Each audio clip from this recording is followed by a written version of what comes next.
Hello et bienvenue dans Ce que je retiens, un podcast qui mêle expérience de vie et coaching en abordant l'amour de soi, la bienveillance et la résilience.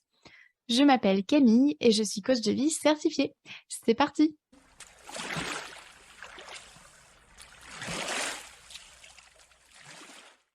Aujourd'hui, dans ce 31e épisode, je t'explique ce que je retiens de ces presque 15 ans de vie de couple avec mon mari et partage avec toi la puissance des temps de qualité au quotidien afin de transformer tes relations pour le meilleur.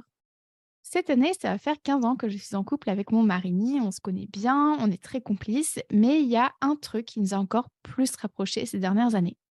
Ça a été de connaître nos langages de l'amour.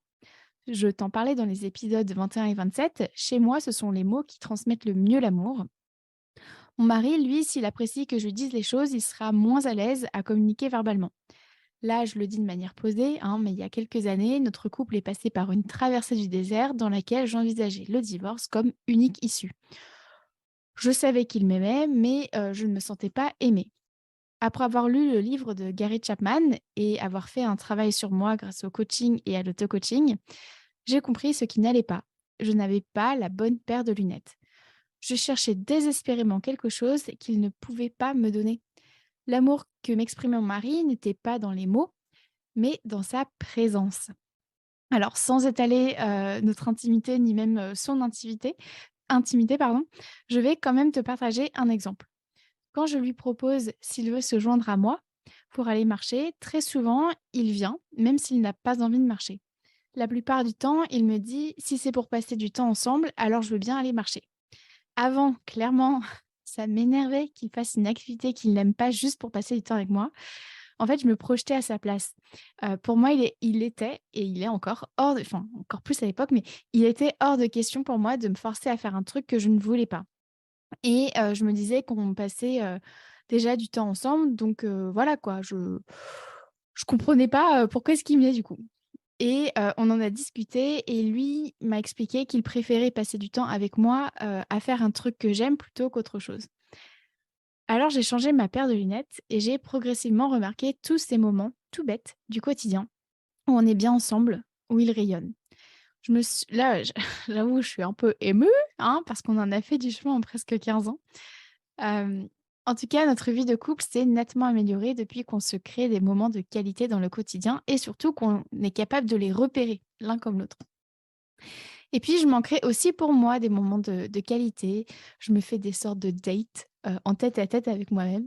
Je me rends 100 disponible pour moi et ça a changé la donne dans ma journée et c'est ce qui est absolument génial avec le temps de qualité, c'est que la durée n'est pas importante. C'est vraiment l'intensité du moment qui va primer. Du coup, ce que je retiens de ces 15 années avec mon mari, c'est, que l'amour est partout lorsqu'on sait où regarder. Dans son livre «Les langages de l'amour», Gary Chapman appelle temps de qualité un moment de partage avec l'autre où nous lui donnons toute notre attention. Quand on y réfléchit, combien de minutes par jour consacrons-nous à 100 à quelqu'un d'autre ou à soi-même? On vit dans un monde où le temps est précieux, alors on multitask, on fait plusieurs choses en même temps, on rentabilise notre temps, on se retrouve alors à passer à côté de moments de qualité. Gary Chapman, lui, il vient diviser les temps de qualité de différentes manières. Alors, comme tout ce que je dis à propos des langages de l'amour, c'est pas prouvé scientifiquement, d'accord? Donc, il faut prendre ce que vous avez envie et il faut laisser le reste, ok? Donc, pour lui, un temps de qualité, ça peut être le fait d'être ensemble. Donc, être ensemble, c'est lorsqu'on fait une activité avec l'autre, mais que ce qui compte, c'est finalement pas l'activité, c'est le fait d'être ensemble. Le meilleur exemple que je puisse donner, c'est celui d'un parent qui lit l'histoire du soir à son enfant. Dans l'absolu, l'adulte s'en fout de lire ce livre-là précisément, mais il le fait ou elle le fait quand même, car ça permet un moment de connexion avec son enfant. Un autre exemple du être ensemble, c'est, quand mon mari vient marcher avec moi finalement. Une autre manière de considérer le temps de qualité, Gary Chapman appelle ça le dialogue de qualité. C'est lorsqu'on écoute profondément ce qui se dit. On adopte alors une posture d'écoute, à défaut d'analyser, de rebondir sur ce qui est dit. C'est je sais, hein, c'est tellement tentant de rebondir sur ce qui est dit, mais le problème avec ça, c'est que souvent on réagit de manière émotionnelle. On est impatient de dire ce qu'on a à dire, sauf que ce n'est pas toujours le moment, qu'il n'y a pas, toujours quelque chose à dire. et l'autre ne veut pas nécessairement non plus être interrompu, conseillé, ni même entendu. L'autre a besoin d'être écouté, comme toi et moi. Gary Chapman parle aussi de 2 types de personnalités. La personnalité mère morte, c'est une personnalité qui a tendance à avoir une grande écoute versus la personnalité, torrent babillard qui pour lui, raconte tout ce qu'elle voit et tout ce qu'elle entend. Donc, comme je le disais plus haut, il s'agit d'une généralité, hein, qui n'est absolument pas basée sur des études scientifiques. Je trouve d'ailleurs ce passage du livre pas terrible, mais en gros, c'est intéressant de savoir que peu importe notre tendance mère morte ou torrent babillard, on peut toujours apprendre à écouter et à s'ouvrir à l'autre. Et petit aparté, il se trouve que mon mari et moi, on est bien tombés, hein, l'un est torrent babillard et l'autre est mère morte. Bon voilà, si tu me connais, si tu me voilà, je pense que tu devines, qui je suis, du coup, dans l'histoire. Et dernière manière de voir le temps de qualité, selon Gary Chapman, c'est, ce qu'il appelle l'activité de qualité. Donc ce qui va compter ici, c'est d'être ensemble et de faire une activité que les 2 personnes aiment. Je rejoins ce que dit Gary Chapman, quand il dit que passer un moment de qualité avec l'autre, ce n'est pas anodin. C'est faire le choix d'offrir quelques minutes de notre vie à quelqu'un.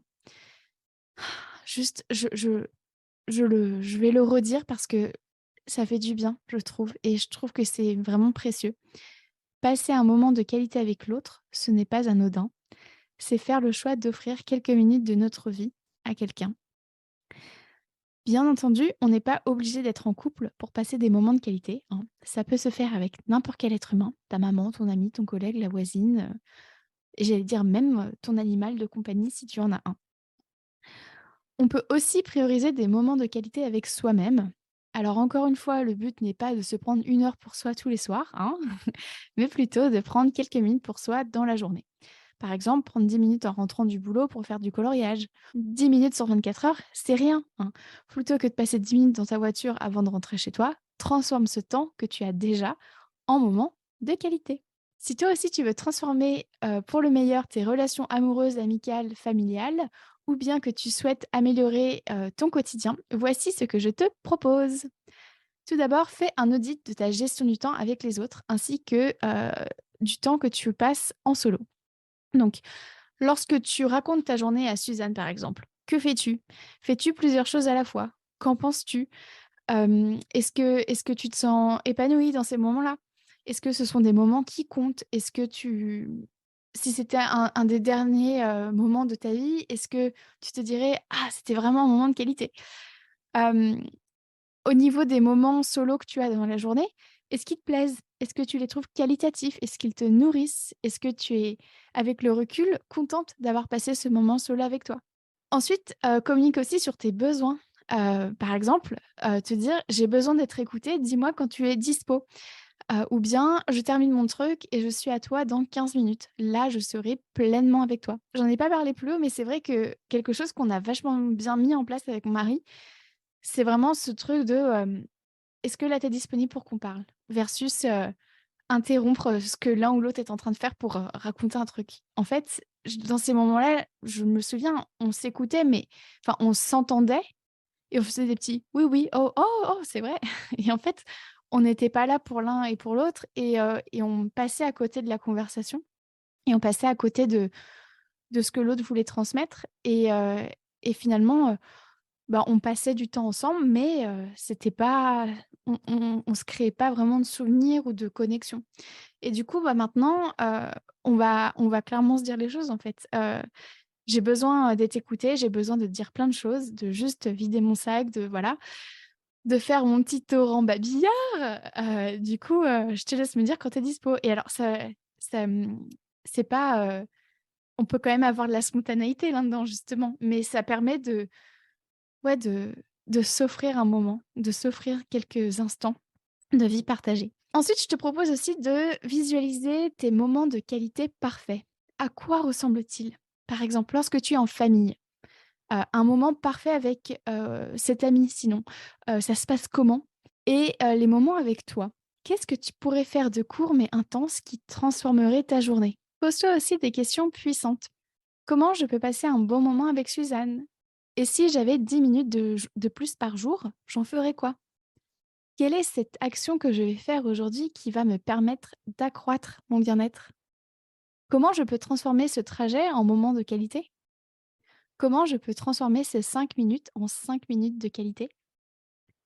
Ça peut être aussi intéressant de choisir à l'avance un moment dans ta journée dans lequel tu priorises un moment de qualité avec toi-même ou bien avec Suzanne. Comme ça t'enlève la charge mentale de devoir y penser tout le temps et ça te rassure sur le fait que ça va arriver. Pour, conclure, je tiens à te partager quelques, moments de qualité que j'aime. Donc sens-toi libre de garder ce que tu as envie de garder et de laisser de côté ce que tu ne veux pas.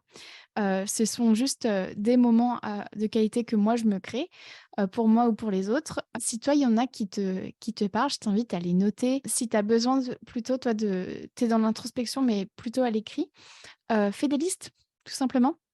Des, moments de qualité en 5 minutes ou bien un moment de qualité en 10 minutes et cetera. Ça te permettra justement de savoir comment utiliser ton temps. Alors, moi, ce que j'aime bien faire qui me procure du coup des moments de qualité, faire des balades, seule ou accompagnée. Aller marcher 20 minutes le soir pour débriefer avec mon mari sur nos journées. Alors, si en plus il y a la pleine lune, parce que j'aime bien le faire le soir avant d'aller dormir. Si en plus il y a la pleine lune, c'est génial. J'aime bien aussi le date du jeudi soir au pub, pour aller papoter, jouer aux cartes avec mon mari et encore une fois, hein, on n'y va pas, très tard, hein. On est rentrés, il est 7 heures du soir, hein, mais c'est juste ce moment pour tous les 2. J'aime bien aussi faire du puzzle avec un casque sur les oreilles pour me couper du bruit. Prendre 5 minutes le midi pour arroser mes plantes, lire 10 minutes au réveil, prendre 30 minutes le soir pour faire des mots fléchés avec mon mari, chanter en conduisant, alors là, clairement seule ou accompagnée. Aller à mon cours de yoga ou de pilates le vendredi matin, je sais que c'est mon moment pour moi. Voici d'autres propositions aussi, cuisiner avec quelqu'un, faire une activité manuelle seule ou accompagnée, écouter un épisode de podcast ou de musique ou de la musique que tu aimes bien en rentrant chez toi, prendre 2 minutes sur la pause déj pour regarder la nature ou l'activité autour de soi. Voilà pour les propositions et du coup, je tiens vraiment à ce que tu retiennes que, la recette d'un moment de qualité ne réside pas dans la durée ni, dans la quantité. La recette d'un moment de qualité réside dans l'attention qu'on porte à ce qu'on fait, à l'autre ou à soi.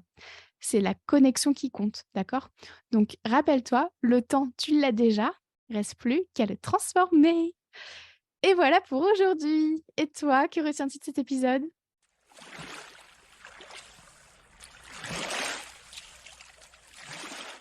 Merci à toi d'avoir écouté cet épisode jusqu'au bout. Si tu souhaites en savoir plus sur mon travail, rejoins-moi sur Instagram sur la page La Coach Camille, ainsi que sur mon site internet www.lacoachcamille.com.